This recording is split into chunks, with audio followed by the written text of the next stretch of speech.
Mga katotohanan sa Pilipinas.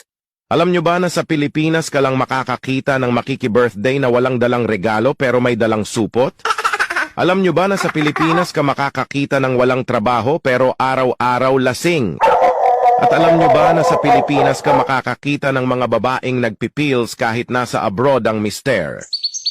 Sa Pilipinas ka lang makakakita ng taong maamo kapag nangungutang pero galit pag siningil.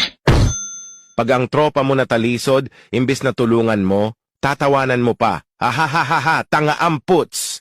Sa Pilipinas, ang mga tao ay madalas magpasaring sa social media. Pero kapag pinalagan mo ay auto-block ka na sa kanya. Sa Pilipinas, ang magkakamag-anak at magkakaibigan ay nag-aaway-away at nagtatakwilan dahil sa ipinaglalaban na kandidato.